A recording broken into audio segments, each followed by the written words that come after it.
इस वक्त सहर हॉल में नीचे सॉफ्ट में से कारपेट पर बैठी हुई थी और उसके आगे सारे कलर्स वाटर कलर पड़े हुए थे।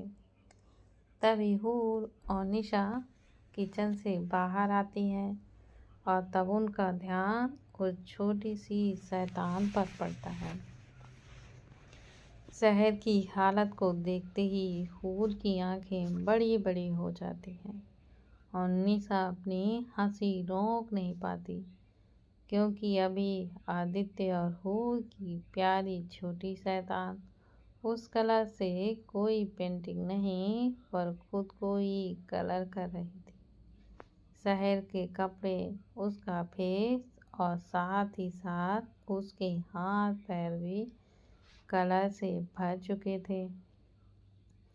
शहर को ऐसे देख हूर तो अपना सर पकड़ लेती है और अपनी रोनी जैसी शक्ल बनाते हुए कहती है, हे माता रानी, आपने भी क्या शैतान बच्चा मेरी लाइफ में भेजा है।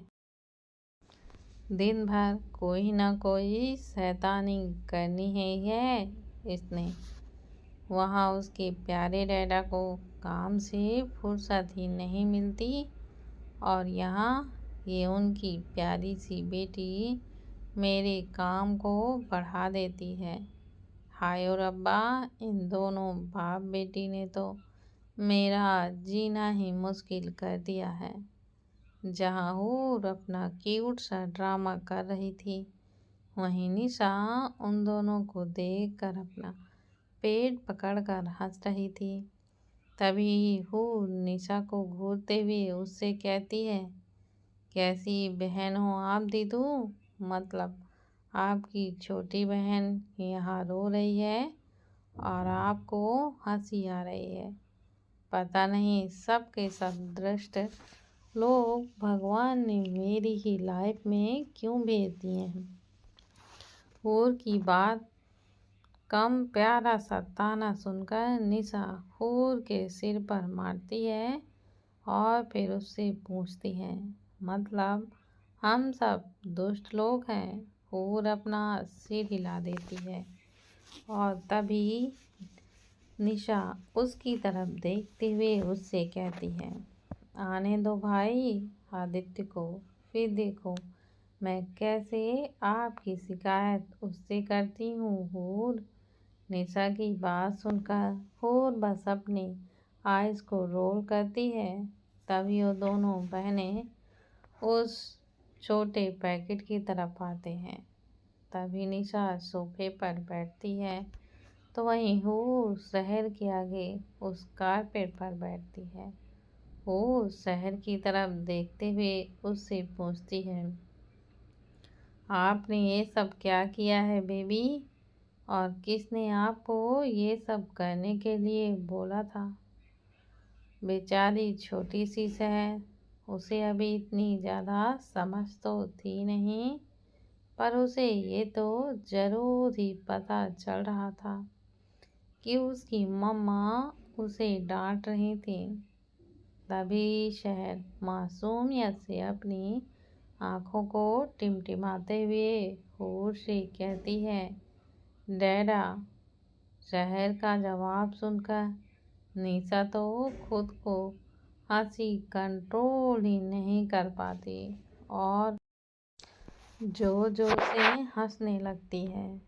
तो वहीं हूर एक नज़र शहर की तरफ देखती है और फिर निशा को घूरती है, जिससे निशा अपना मुंह बंद कर लेती है, पर उसकी हंसी बंद नहीं होती तो वो अपना मुंह दबाकर हंसती है। तभी वो शहर की तरफ देखते हुए उससे पूछती है, तो आपको ये सब डैडा ने बोला करने को। उन्होंने बोला आपको कि आप खुद वैसे पेंट कर लो। शहर भर अपना सिर ऊपर से नीचे हिलाती है और निशा हंसते हुए हूर से कहती है, लो, इसने तो भाई के नाम का ही टिकट फाड़ दिया। वाह, क्या स्मार्ट बच्ची है आप दोनों की हूर। बिल्कुल आप दोनों की तरह ही शैतान है, जो शैतानियाँ करके उसका इल्ज़ाम अपने ऊपर कभी भी आने नहीं देती। आयु ने बताया था मुझे कि भाई भी ऐसा ही करते थे जब वो छोटे थे, और यहाँ देखो उनकी ये लिटिल शैतान तो बिल्कुल उनके नक्शे कदम पर ही चल रही है। तभी वो निशा से कहती है, इसलिए तो मैं आपसे कहती हूँ ना कि जैसा बाप वैसी उनकी बेटी, दोनों में कोई डिफरेंट ही नहीं है। तभी वो शहर की तरफ देखती है और अपनी आईब्रो को ऊपर उठाते हुए उससे पूछती है, हाँ तो अभी आप मुझे एक बात बताइए कि आपने जो ये कलकारी की है उसे साफ कैसे करेंगे? मैं तो नहीं करूँगी, क्योंकि मैंने अभी 1 घंटे पहले ही आपको नहलाया था ना बेबी। वैसे शहर तो थी सिर्फ 3 साल की एक पिद्दी सी लड़की, पर वो बहुत ही स्मार्ट थी और उसे ये बात बहुत अच्छे से पता थी कि उसकी मम्मा डैडा को मनाना कैसे है, उसने गुस्से को दूर कैसे भगाना है। बहुत ही चालाक थी वो। जब रोने लगती तो बाप रे, पूरा का पूरा पैराडाइज उसके रोने की आवाज़ से हिलने लगता था। तभी शहर अपना प्यारा सा फेस बनाती है और बार बार अपनी पलकों को किसी डॉल की तरह झपकाती है। तह भी शहर अपने सबसे प्यारी और बटरिंग वाली आवाज़ में हो से कहती है, मम्मा कर दो। शहर के ये एक्सप्रेशन देख निशा तो बस उसे ही देखती रहती है और साथ ही साथ हु से कहती है, हु इतनी ज़्यादा क्यूट है और अभी देखो आप भी इसकी क्यूटनेस से अपना मुंह नहीं फेर सकते। यार आप दोनों लकी हो जितनी प्यारी सी डाल आप दोनों को मिली है। निशा की बात सुनकर हुड निशा से कहती है, दीदू आप दोनों से आपका क्या मतलब? ये मेरी और अदू की ही नहीं, पर आप तीनों की भी बच्ची है ना, और ये बात हमने पहले ही क्लियर कर ली थी, फिर आप क्यों ऐसे बोल रहे हो? तभी निशा अपना कान पकड़ते हुए होश से सॉरी कहती है और निशा को देखकर शहर हंसने लगती है। तभी शहर निशा से बोलती है, चाची पनी पनी, बेचारा छोटा सा बेबी, उससे इतने डिफिकल्ट वर्ड कैसे आते? वो तो अभी थोड़ा थोड़ा सा सीख रही थी। तभी वो शहर की नाक को खींचते हुए उससे कहती है, इट्स पनिशमेंट बेबी, और आपको ये अभी नहीं बोलना आएगा, पर जैसे ही आप थोड़े और बड़े हो जाओगे ना, तभी आप ये वर्ड भी बिना किसी दिक्कत के और बिना किसी लड़खड़ाए बोल पाओगे, जैसे आप अभी बोलते हो। तभी शहर हूर की तरफ देखती है और अपने नन्हे नन्हे गोल मटोल हाथों को उसकी तरफ बढ़ाते हुए मम्मा कहती है। तभी हूर शहर को अपनी गोद में ले लेती है, क्योंकि उसके लिए उसके कपड़ों से कहीं ज़्यादा इम्पोर्टेंट उसकी बेटी थी।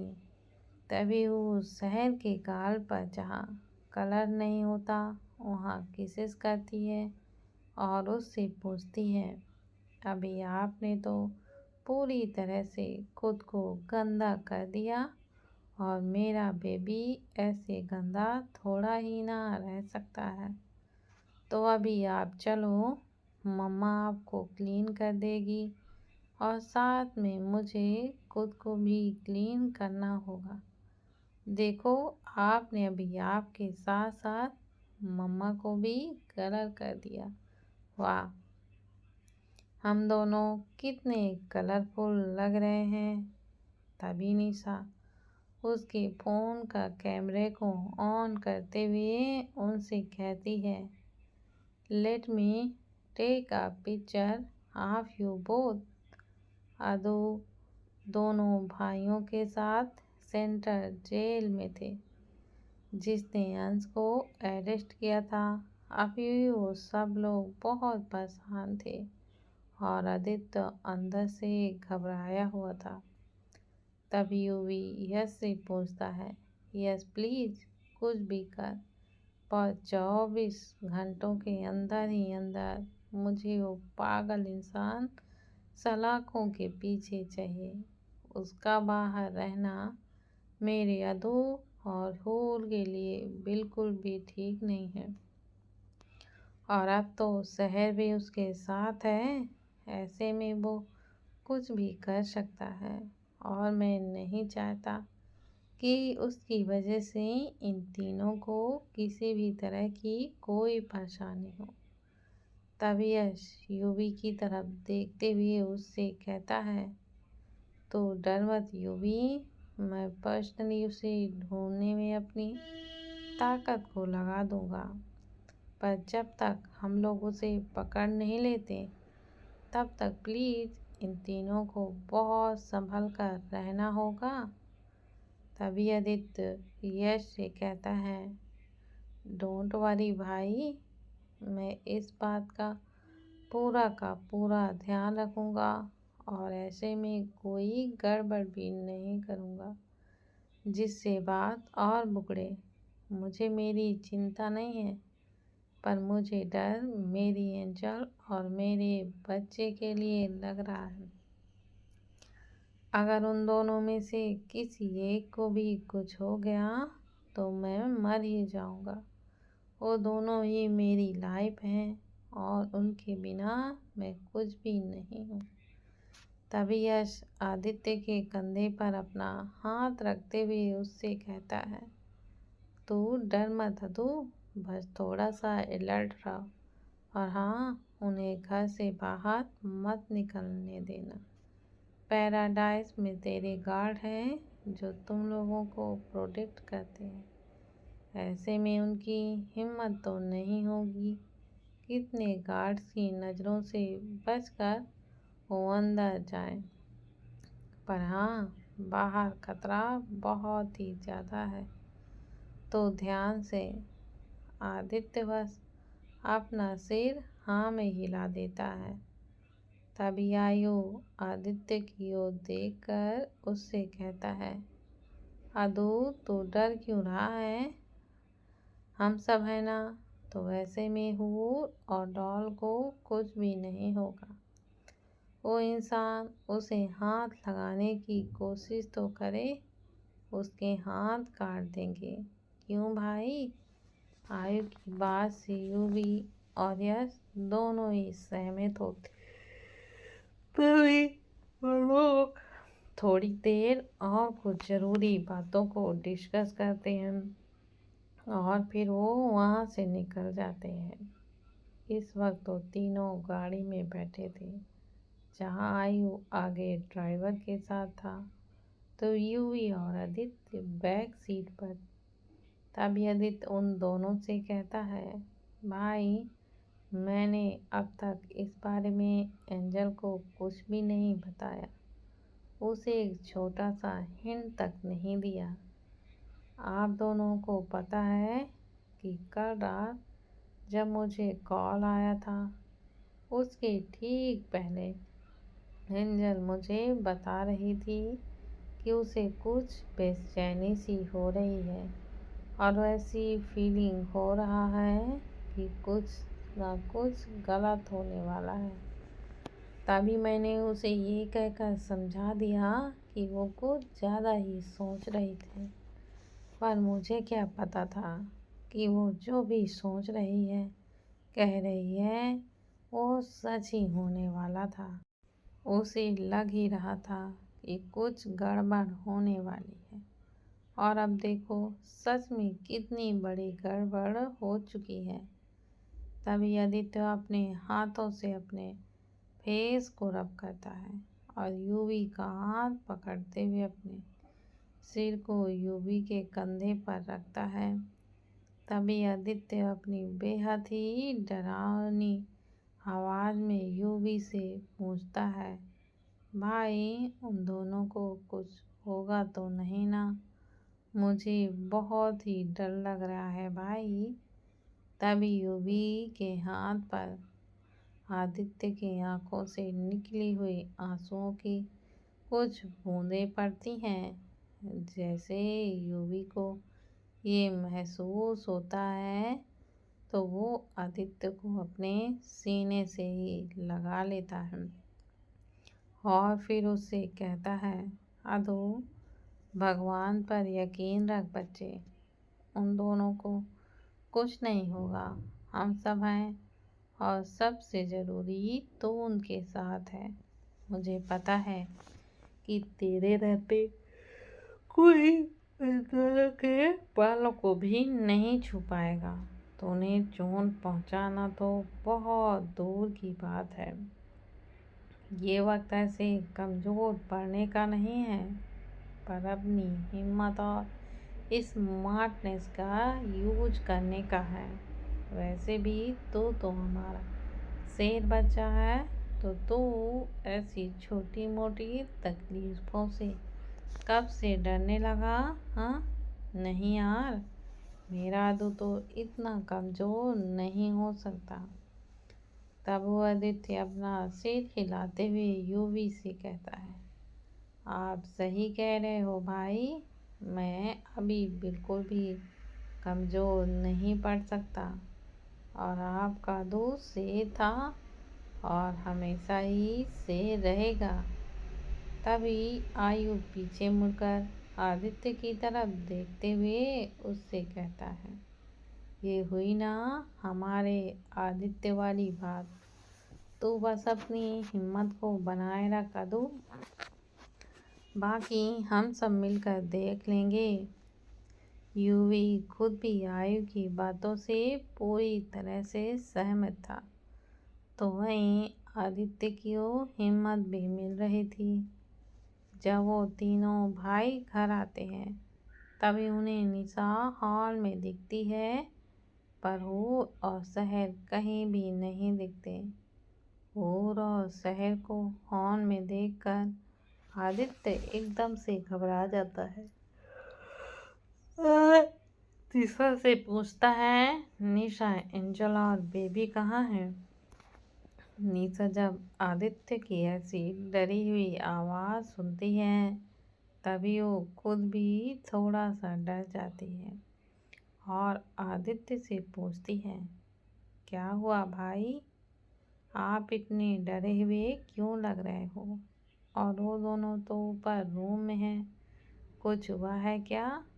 तभी आयु आदित्य से कहता है, अदू तू ऊपर जा और उन्हें देख, मैं निशा को समझा देता हूँ।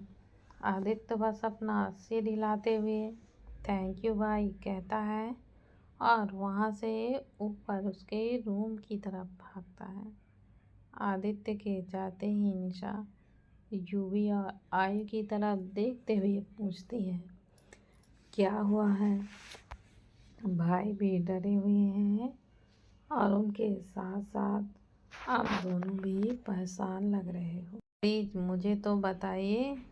तभी आयु निशा के शोल्डर्स को पकड़ते हुए उसे सोफे पर बिठाता है और खुद उसके बाजू में बैठता है, तो वहीं यूवी भी उनके पास बैठता है। तभी आयु निशा का हाथ पकड़ते हुए उससे कहता है, निशा अभी मैं तुम्हें जो कुछ भी बताने जा रहा हूँ उसे तुम बहुत ही ध्यान से सुनना। निशा बस उसे हाँ कहती है और फिर आए उसे सब कुछ बताता है। जैसे ही निशा वो सब का पता चलता है वो खुद भी डर के मारे कांपने लगती है। तभी आयु निशा के बहते हुए आंसुओं को साफ करते हुए उससे कहता है, ये रोने का वक्त नहीं है निशा। अदु खुद अंदर से बहुत डरा हुआ है और ऐसे में हम उसे अकेला नहीं छोड़ सकते ना।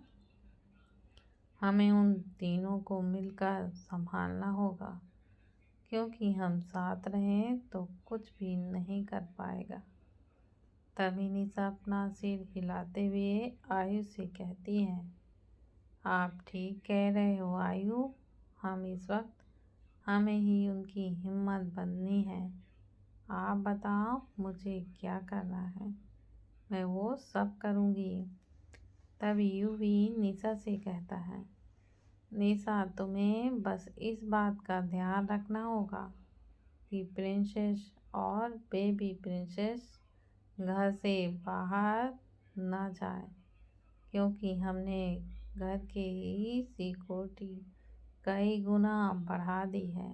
तो ऐसे में घर से कोई खतरा नहीं है, पर बाहर का कुछ भी नहीं बता सकते। तो उन दोनों को बाहर बिल्कुल भी नहीं जाने देना और उन्हें कुछ दिनों तक अकेला तो नहीं छोड़ना। वैसे अभी कुछ दिनों के लिए, जब तक कि वो कमीना पकड़ा नहीं जाता, तब तक मैं यहीं घर पर रहकर ही काम करूँगा। अदु और आयु बाहर रहेंगे, तो ऐसे में किसी का एक का होना बहुत ही ज़्यादा ज़रूरी है। तभी निशा यूवी की बातों को सुनकर उससे कहती है, हाँ भाई ये अच्छा है। अगर आप यहाँ रहेंगे तो मुझे ज़्यादा चिंता नहीं होगी, क्योंकि आप भी मेरे साथ और डॉल की सेफ्टी के लिए होंगे। तभी वो तीनों कुछ और बातें करते हैं। वहीं दूसरी तरफ आदित्य और हूर के रूम में, जब आदित्य रूम में आता है, तभी उसे वो दोनों माँ बेटी चैन से सोती हुई दिखाई देती हैं। आदित्य दरवाज़ा बंद करता है और वॉशरूम में शावर लेने के लिए चला जाता है। तभी वो अपना कंफर्टेबल शॉर्ट पहनता है और हूर के पास उसके पीछे आकर लेट जाता है और उसे बैक हक कर लेता है। जब हूर को आदित्य की मौजूदगी का एहसास महसूस होता है, तभी वो अपनी आँखों को खोलती है और पीछे देखती है। पर जैसे ही उसकी नज़र आदित्य के चेहरे पर पड़ती है, वो परेशान हो जाती है, क्योंकि आदित्य के पूरा चेहरा पूरी तरह से लाल हो चुका था। तभी वो धीरे से शहर का छोटू सा हाथ अपने पेट पर से उठाती है और उसे ध्यान से नीचे बेड पर रखती है, ताकि इसकी वजह से हूर की बेबी प्रिंसेस की नींद टूट न जाए। तभी उठकर बैठती है और हूर को बैठता हुआ देख आदित्य भी उठकर हूर के आगे बैठ जाता है। हूर अपने हाथों से आदित्य का फेस पकड़ते हुए उससे पूछती है, अदु क्या बात है, और आप रो रहे थे ना? देखो आपका फेस कैसे रेड हो गया है। आप रो क्यों रहे थे? आपको कोई बात परेशान कर रही है तो प्लीज़ उसे मेरे साथ शेयर करो ना, पर खुद को तकलीफ़ मत दो ना। तभी आदित्य हूर की तरफ देखता है और अगले पल उसे हग करते हुए उससे कहता है, I am sorry angel, I am so sorry. तभी हूर आदित्य को खुद से दूर करते हुए उससे पूछती है, आप मुझे सॉरी क्यों बोल रहे हो अदु? प्लीज़ सब कुछ साफ साफ बताओ ना कि हुआ क्या है और आप इतने परेशान क्यों हैं। तभी आदित्य हूर का हाथ पकड़ते हुए उससे कहता है, एंजल वो अंश जेल से भाग गया है। आदित्य की ये बात सुनते ही हूर का मानो दिल ही धड़कना बंद कर देता है और उसकी बॉडी जैसे एकदम शून्य सी पड़ जाती है। तभी वो अपने सॉफ्ट से बाहर आते हुए आदित्य से पूछती है, ये सब कैसे हुआ दू, और वो इंसान जेल से कैसे भागा। तभी आदित्य उसे सब कुछ बताता है, जिसे सुनकर हूर भी काफ़ी ज़्यादा डर जाती है और वो अपने आंसुओं को पोंछते हुए आदित्य से कहती है, नहीं, इस बार नहीं, मैं उसे फिर से मेरी खुशियाँ नहीं छूने दूंगी। वो फिर से मेरी ज़िंदगी में अंधेरा नहीं कर सकता। अगर उसे ये लग रहा होगा कि ये पहले वाली हूर है जो एक मासूम सी 17 साल की बच्ची थी, तो ये उसकी सबसे बड़ी गलतफहमी है। ये तो पहले वाली हूर खुराना तो बिल्कुल नहीं है, जो उसे वो हमेशा दबा कर रहता था और उसे टॉर्चर करता था। ये हूर आदित्य सिंह है और मैं इतनी कमज़ोर नहीं हूँ जो उस जैसे राक्षस से इतनी आसानी से डर जाऊँ। अब मुझे खेल खेलना भी आता है और उसे जीतना भी। इस बार जीतना तो मैं हमारी होगी अदू। मैं अपने प्रॉमिस करती हूँ कि मैं अपना और हमारी प्रिंसेस का पूरा ध्यान रखूँगी। ना वो मुझे कुछ कर पाएगा और ना ही हमारी शहर को। शहर तक पहुँचने से भी पहले उसे शहर की मम्मा से लड़ना होगा। तभी आदित्य पहले शहर और फिर हूर की तरफ देखते हुए उससे कहता है, उसे शहर की मम्मा के साथ साथ शहर के डैडा से भी लड़ना होगा, क्योंकि हमारी बेटी बिल्कुल भी अकेली नहीं है। उसके आगे उसके मम्मा डैडा, चाचू चाची और बड़े पापा भी तो हैं, और हम सब मिलकर हमारी प्रिंसेस को बचा ही लेंगे और साथ ही साथ प्रिंसेस की मम्मा को भी, है ना एंजल। हूर बस अपना सिर हिला देती है और आदित्य को हक कर लेती है। तभी हूर अपने मन में सोचती है, तुम्हारा खेल तो अब ख़त्म होगा मिस्टर आयान सिंह राठौर। बहुत तकलीफ़ दी है ना तुमने मुझे, तो अब मैं अपने सभी दर्द और तकलीफ़ों का तुमसे गिन गिन कर बदला लूँगी।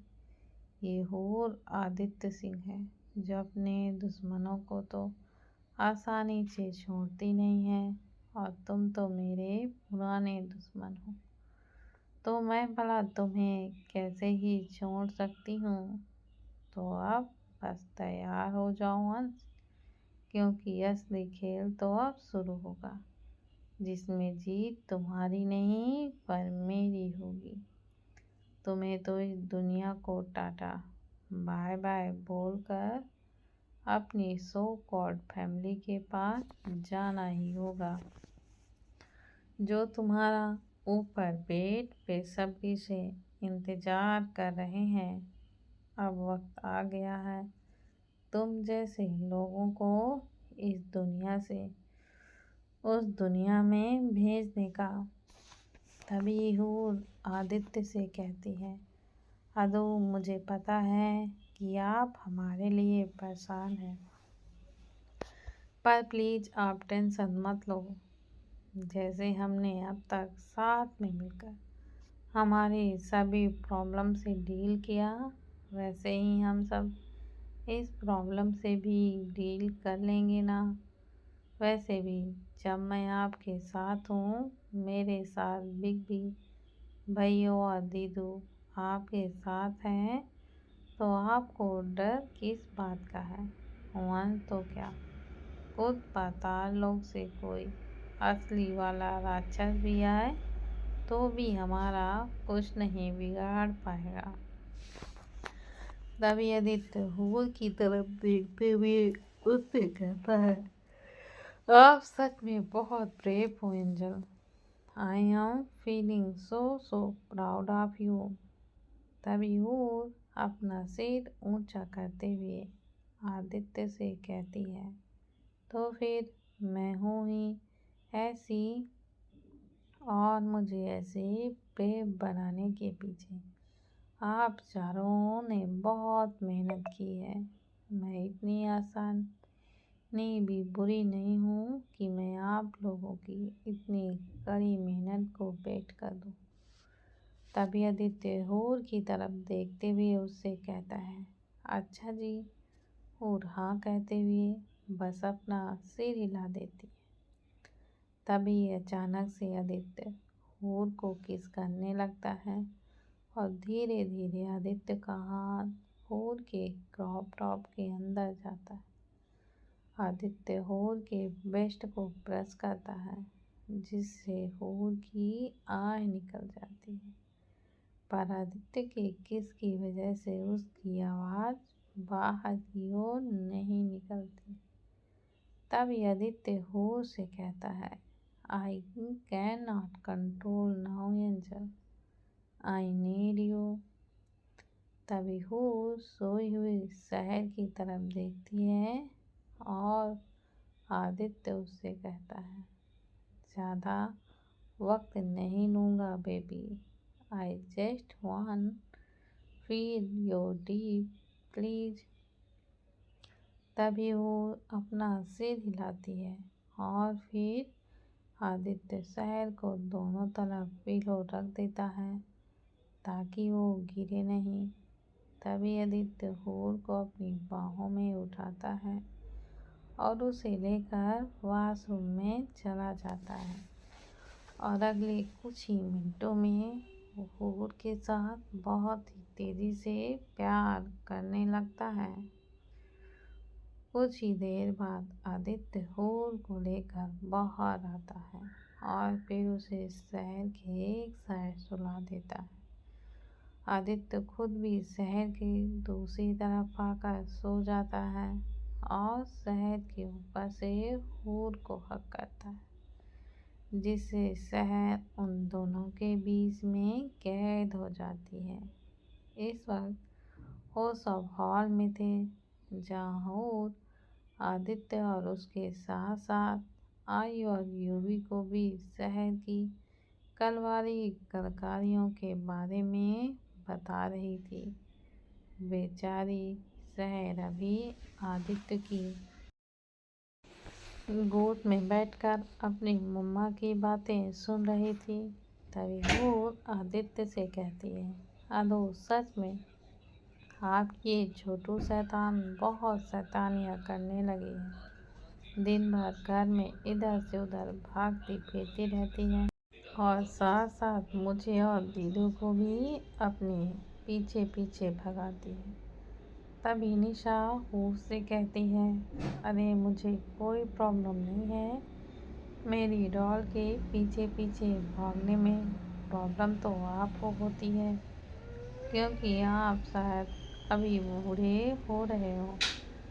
तभी निशा शहर की तरफ देखते हुए उससे पूछती है, क्यों डॉल, चाची ठीक कह रही है ना। तभी शहर अपना सिर हिलाते हुए आदित्य से कहती है, डैडा मम्मा बूढ़ी। शहर की वो प्यार भरी बातों को सुनकर सब हंसते हैं तो वहीं हो बस अपनी आंखें फाड़कर कच्चा खाने वाली नज़रों से निशा और शहर को घूरने लगती है। तभी आदित्य शहर के गालों पर बेबी किसेस करते हुए शहर से कहता है, ये बूढ़ी नहीं बूढ़ी होता है बच्चा। तभी शहर अपनी प्यारी प्यारी और मासूम सी आंखों से बस आदित्य की तरफ देखती है। और शहर को ऐसा देखकर आदित्य को उस पर बहुत ही प्यार आता है। तभी वो शहर के पूरे फेस पर किसेस करता है और फिर उसकी छोटी सी बॉडी को अपनी बाहों में कैद करते हुए शहर से कहता है, आप इतनी क्यूट क्यों हो बाबू? मेरा मन तो करता है कि मैं मेरे इस प्यारे से और स्वीट से गोलगप्पे को खा जाऊं। तो क्या डैडा आपको खाने बेबी? आदित्य की ये बात शहर जब सुनती है तब वो उसे डर लगता है और वो अचानक से रोने लगती है। शहर को यूं रोता हुआ देख और आदित्य को खोने लगती है। तभी आदित्य झट से शहर को हक करता है और उसकी बैग को रब करते हुए उससे कहता है, अरे मेरा बच्चा, डैना ने रुला दिया आपको। डैडा इज सो बैड। मैं तो बस आपके साथ मस्ती कर रहा था बेबी, और आप तो रोने लगे। मेरी बेबी बहुत सेंसिटिव है। शहर अपने छोटे छोटे हाथों से आदित्य को गले में डालकर रो रही थी और उसका फेस भी अभी आदित्य की गर्दन पर ही था। प्लीज़ दोस्तों, subscribe and share my channel.